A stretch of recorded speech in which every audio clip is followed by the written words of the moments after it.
श्री कृष्ण गोविंद हरे मुरारी, हे नाथ नारायण वासुदेव।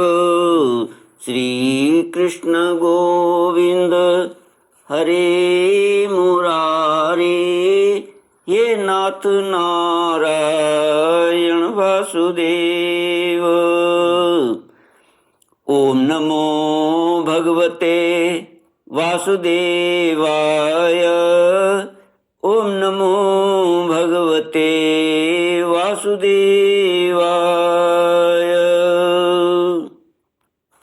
कृष्णाय वासुदेवाय हरये परमात्मने प्रणतक्लेशनाशाय गोविन्दाय नमो नमः।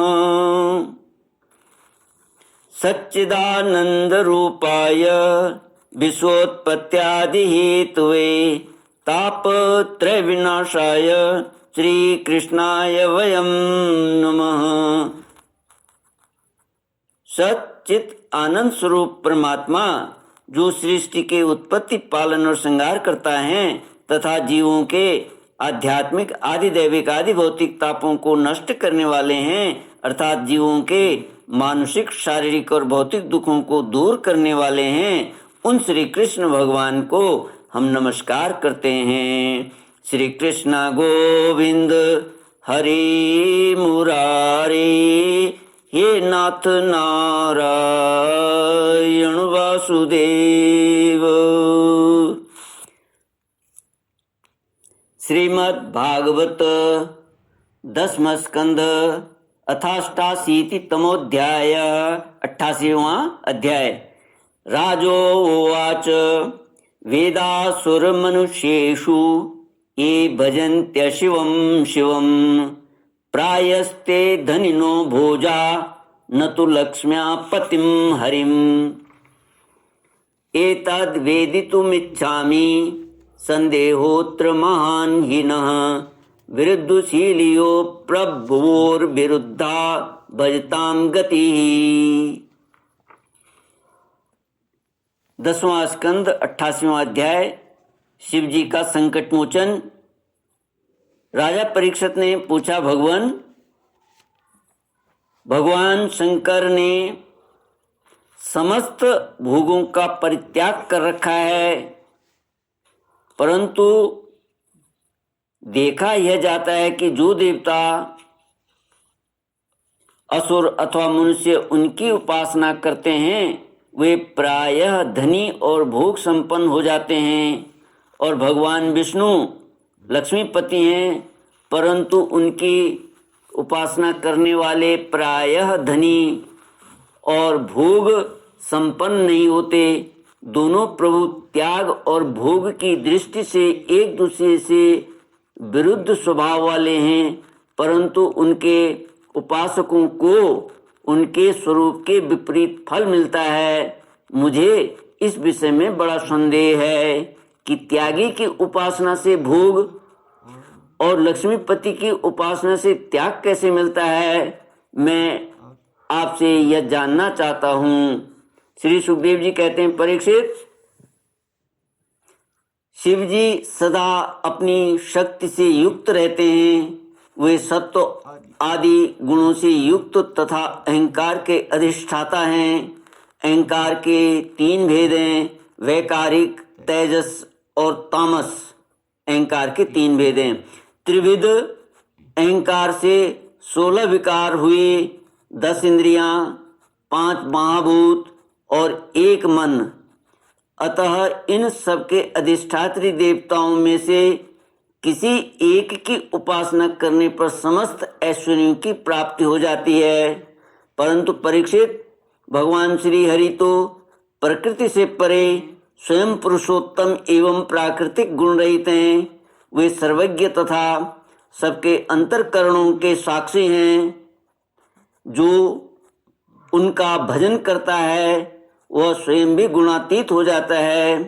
परीक्षित, जब तुम्हारे दादा धर्मराज युधिष्ठिर अश्वमेध यज्ञ कर चुके, तब भगवान से विविध प्रकार के धर्मों का वर्णन सुनते समय उन्होंने भी यही प्रश्न किया था। परीक्षित, भगवान श्री कृष्ण सर्वशक्तिमान परमेश्वर हैं। मनुष्यों के कल्याण के लिए ही उन्होंने यदुवंश में अवतार धारण किया था। राजा युधिष्ठिर का प्रश्न सुनकर और उनकी सुनने की इच्छा देखकर उन्होंने प्रसन्नता पूर्वक इस प्रकार उत्तर दिया था। भगवान श्री कृष्ण ने कहा, राजन, जिस पर मैं कृपा करता हूँ उसका सब धन धीरे धीरे छीन लेता हूँ। जब वह निर्धन हो जाता है तब उसके सगे संबंधी उसके दुखाकुल चित्त की परवाह न करके उसे छोड़ देते हैं। फिर वह धन के लिए उद्योग करने लगता है, तब मैं उसका वह प्रयत्न भी निष्फल कर देता हूँ। इस प्रकार बार बार असफल होने के कारण जब धन कमाने से उसका मन विरक्त हो जाता है, उसे दुख समझकर वह उधर से अपना मुंह मोड़ लेता है और मेरे प्रेमी भक्तों का आश्रय लेकर उनसे मेलजोल करता है। तब मैं उस पर अपनी अहेतुक कृपा की वर्षा करता हूँ। मेरी कृपा से उसे परम सूक्ष्म अनंत सच्चिदानंद स्वरूप पर ब्रह्म की प्राप्ति हो जाती है। इस प्रकार मेरी प्रसन्नता, मेरी आराधना बहुत कठिन है। इसी से साधारण लोग मुझे छोड़कर मेरे ही दूसरे रूप अन्य देवताओं की आराधना करते हैं। दूसरे देवता आशुतोष हैं, वे झटपट पिघल पड़ते हैं और अपने भक्तों को साम्राज्य लक्ष्मी दे देते हैं। उसे पाकर वे उच्छृंखल, प्रमादी और उन्मत्त होते हैं और अपने वरदाता देवताओं को भी भूल जाते हैं तथा उनका तिरस्कार कर बैठते हैं। श्री कृष्ण गोविंद हरे मुरारे, हे नाथ नारायण वासुदेव। श्री सुखदेव जी कहते हैं, परीक्षित, ब्रह्मा, विष्णु और महादेव ये तीनों शाप और वरदान देने में समर्थ हैं, परंतु इनमें महादेव और ब्रह्मा जी शीघ्र ही प्रसन्न या रुष्ट होकर वरदान अथवा शाप दे देते हैं, परंतु विष्णु भगवान वैसे नहीं है। इस विषय में महात्मा लोग एक प्राचीन इतिहास कहा करते हैं। भगवान शंकर एक बार वृकासुर को वर देकर संकट में पड़ गए थे। परीक्षित, वृकासुर शकुनी का पुत्र था। उसकी बुद्धि बहुत बिगड़ी हुई थी।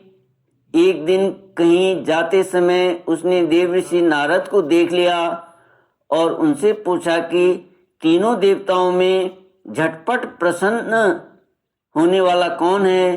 परीक्षित, देव ऋषि नारद ने कहा, तुम भगवान शंकर की आराधना करो, इससे तुम्हारा मनोरथ बहुत शीघ्र पूरा हो जाएगा। वे थोड़ी ही गुणों से शीघ्र प्रसन्न और थोड़ी ही अपराध से तुरंत क्रोध कर बैठते हैं। रावण और बाणासुर ने केवल बंदी जनों के समान शंकर जी की कुछ स्तुतियां की थी, इसी से वे उन पर प्रसन्न हो गए और उन्हें अतुलनीय ऐश्वर्य दे दिया। बाद में रावण के कैलाश उठाने और बाणासुर के नगर की रक्षा का भार लेने से वे उनके लिए संकट में भी पड़ गए थे। नारद जी का उपदेश पाकर वृकासुर केदार क्षेत्र में गया और अग्नि को भगवान शंकर का मुख मानकर अपने शरीर का मांस काट काट कर उसमें हवन करने लगा। इस प्रकार 6 दिन तक उपासना करने पर भी जब उसे भगवान शंकर के दर्शन न हुए तब उसे बड़ा दुख हुआ। 7वें दिन केदार तीर्थ में स्नान करके उसने अपने भीगे बाल वाले मस्तक को कुल्हाड़े से काट कर हवन करना चाहा। परीक्षित, जैसे जगत में कोई दुखवश आत्मत्याग करने जाता है तो हम लोग करुणावश उसे बचा लेते हैं, वैसे ही परम दयालु भगवान शंकर ने वृकासुर के आत्मघात के पहले ही अग्निकुंड में अग्निदेव के समान प्रकट होकर अपने दोनों हाथों से उसके दोनों हाथ पकड़ लिए और गला काटने से रोक दिया। उनका स्पर्श होते ही वृकासुर के अंग ज्यों के त्यों पूर्ण हो गए। श्री कृष्ण गोविंद हरे मुरारे, हे नाथ नारायण वासुदेव। भगवान शंकर ने वृकासुर से कहा, प्यारे वृकासुर, बस करो, बहुत हो गया। मैं तुम्हें वर देना चाहता हूँ, तुम मुँह मांगा वर मांग लो। अरे भाई, मैं तो अपने शरणागत भक्तों पर केवल जल चढ़ाने से ही संतुष्ट हो जाया करता हूँ। भला तुम झूठ मूठ अपने शरीर को क्यों पीड़ा दे रहे हो? परीक्षित, अत्यंत पापी वृकासुर ने समस्त प्राणियों को भयभीत करने वाला यह वर मांगा कि मैं जिसके सिर पर हाथ रख दूं वही मर जाए। परीक्षित, उसकी यह याचना सुनकर भगवान रुद्र पहले तो कुछ अनमने से हो गए, फिर हंसकर कहा, अच्छा वैसा ही हो। ऐसा वर देकर उन्होंने मानो सांप को अमृत पिला दिया। श्री कृष्ण गोविंद हरे मुरारे, हे नाथ नारायण वासुदेव। ओम पूर्णमद पूर्णमिदं पूर्णात् पूर्णमुदच्यते पूर्णस्य पूर्णमादाय पूर्णमेवावशिष्यते। ओम शांति शांति शांति। हरि ओम। श्री गुरुभ्यो नमः। हरि ओम।